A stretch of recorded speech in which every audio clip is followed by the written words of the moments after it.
Today's project is a much requested episode, how to color match that bumper that is chrome or metal. Now this car has not been an accident, but we got the bumper off. Let's head to the body shop. Now the customer brought this in because it is excessively chipping, and the last body shop that did this, well, I guess they didn't prime it or do any sort of prep to it, and it's just chipping completely everywhere. So this needs a full chemical strip.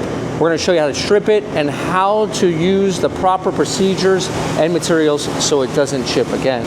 So the product we're going to be using is Aircraft Ultra Paint Stripper, and that Ultra is the key word because this stuff works very well. Typically what I'll do is I'll sand it with an 80 grit, but this is really crappy paint and I can tell it's going to eat right into it really quick. So when you use this stuff, make sure you cover up and you respirator up because this stuff is super strong. Basically, all you want to do is get it on there super thick.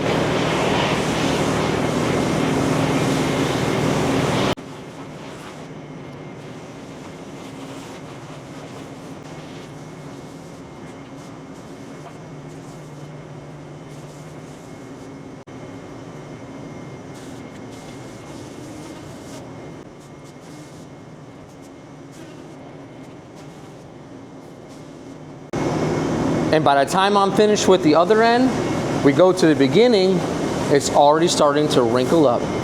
And as soon as you finish with the paint stripper, you want to take some plastic and you want to cover it up. And what this plastic will do is help trap all the solvents in that paint thinner so it cannot evaporate into the air. Now we'll set a timer for 25 minutes and we'll come back and see how much of it is actually stripped. 30 minutes later, let's take a look at what the paint stripper has done. We can see here that we have the white paint, we've got the black primer, and it looks like the black primer is removed down to the original metal material. So let's see how much actually came off and how much sanding we're gonna have to do. So now we'll take our spreader and we can literally just put it right into the garbage can, just like that, and it's just dried up paint once it dries up off the bumper.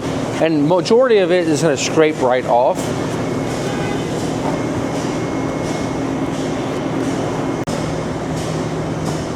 Perfect. Look at that. It just comes right off. It's going to do better in those flat spots just because the paint stripper had a chance to sit rather than the places that are on the side where it just kind of runs off a little bit. But this is exactly what we want here. And then we can just scrape the rest right off. Perfect.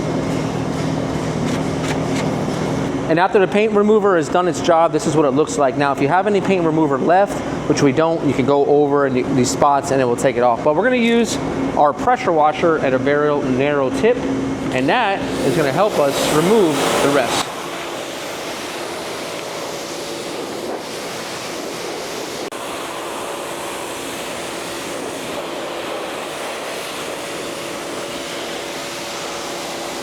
Next up, we need to prepare this metal with 80 grit. So we have 80 grit on an interface pad, and we're using the DeWalt sander now. I changed this to a 6-inch backing plate so I can use that 6-inch paper. Now we do have some bits of paint that's still kind of hanging on, but this will handle it really quick.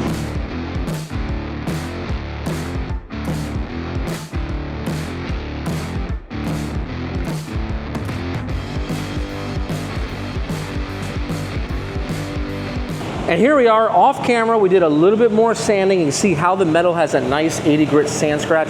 That is very important for the adhesion. Now, don't waste any more time. The most important part is right now, you need to get epoxy on it.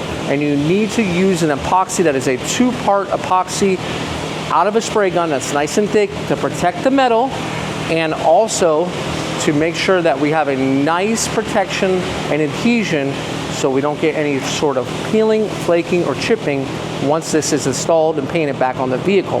Let's head into the booth, or you can do this right in your garage. Now we have it ready in the booth. We're gonna use a wax and grease remover to get it nice and clean. We don't want to be touching the metal any at this point at all because we don't want any oils from our fingers to get into the metal itself. We have exactly about maybe 5 minutes since we last were sanding on it, and we want to get this in epoxy as soon as possible.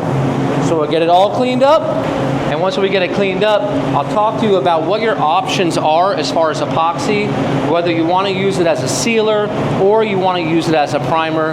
There's benefits to both. Now the epoxy we're going to be using is a 1-to-1 from Nason. Now I checked the data sheet and it actually only shows this as an epoxy primer and not as a sealer. Now this is the Eastwood epoxy primer that I've used in the past that you can also use 1-to-1 and reduce it 20% if you want to use it as a sealer. What benefit would that be for you? Well, a sealer, you can basically go right into the base coat and then the clear coat and be done with the job. And although that sounds really good right now, I really want the epoxy to get on there so we can look over it before we paint it. And don't get me wrong, this is actually the slower of the two ways to do this job. But for all the sanding we've done and the stripping on the actual bumper, I want to visually see that it's going to be exactly what I want. And you guys at home will probably be doing it this way anyways. Because when we jump back in tomorrow, when we're ready to paint it, we'll give it a little scuff, we'll seal it, and then we can jump into that paint. Perfect. So this is a gray epoxy primer. And this will mix up 1-to-1. So what does that mean? Well, let's make it even more simple. If you put 4 parts of the epoxy, you're going to double that. And if you're any good at math, you know that you're going to put it up to 8. So 1-to-1. This is the easiest mixing ratio there is in the paint game. I'll go ahead to actually going to use a little bit more. Going to go to 6 because I want to put on. I'm going to put on a good 2 coats onto this bumper. Perfect. So I'll seal that one back up. And then we have our activator here. We'll rip this one open. And if you guys know at home that this one can be used as a sealer, just let me know. I didn't happen to see it in the technical data sheet, but I could be mistaken. And it's always good to know that the product can be used any differently. So this one has an induction time of 1 minute. Now basically what that induction time means is once you're done mixing, you want to allow it to just sit. That's it. It can't get any easier than that.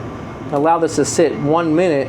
That way all the ingredients get together. Now I've heard of induction times being up to 15 minutes, so make sure you check that technical data sheet to tell you exactly how to mix and how to spray that paint. And after 1 minute, we've got a 1.8 selected, so we get the nice film build of our epoxy primer. Let's head into the booth and start spraying. Now we'll spray our first coat medium wet from around 6 inches away. This will help really introduce the epoxy to the metal and get a nice combination of the two materials, a primer and metal together. Then on the second coat, we can lay it down a little bit wetter and a little bit thicker. Epoxy does take a little bit while to dry, so we'll come back tomorrow and we can finish this project. All right. And don't forget your edges as well. We'll allow this to dry for a good 15 minutes and flash off, and then we'll do one more coat. Now we're back the very next day, 24 hours, with a total of 2 coats of epoxy primer. We can see here how it dried. It's nice and hard, but sometimes it might not dry in one day, so you might need to give it extra time. We're going to be using a black powder guide coat, and what we're going to do here is we just kind of want to go around the bumper and smooth things out. Remember I told you that I would prefer to use this as a primer instead of a sealer? Well, here's why.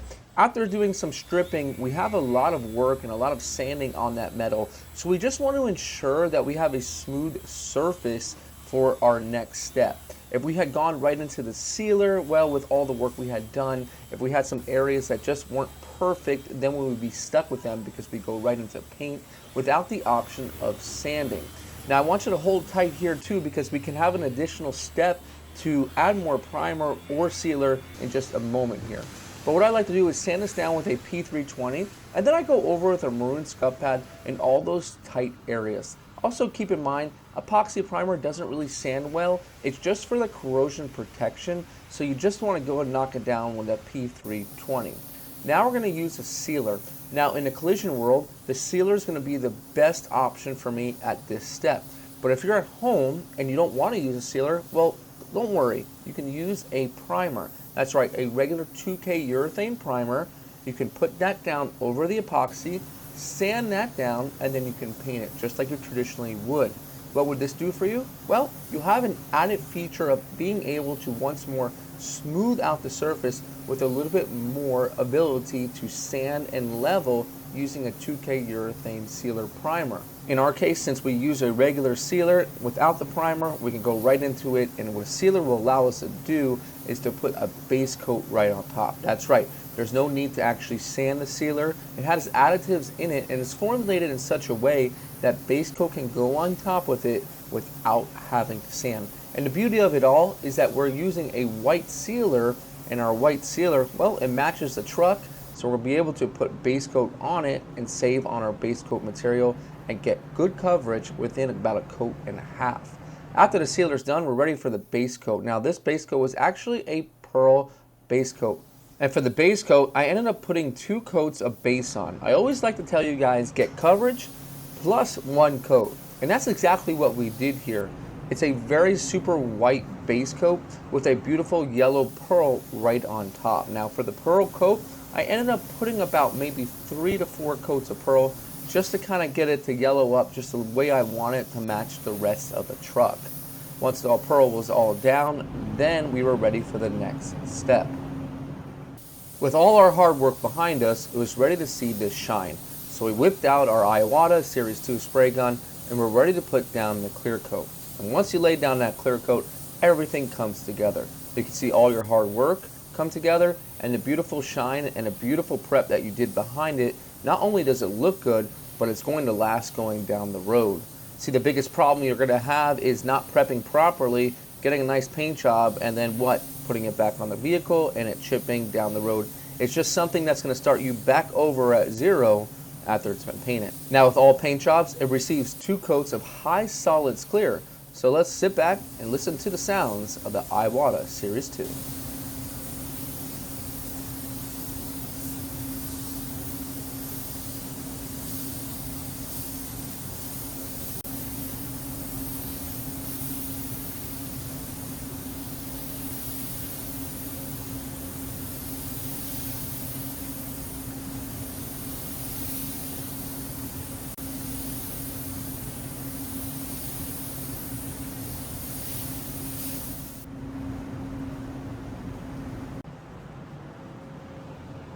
And boy, you gotta love the look of the painted chrome bumper. Now I love chrome, but I really feel like trucks, when you color match them to match the rest of the vehicle, it really fills in the blanks and makes everything look nice and smooth.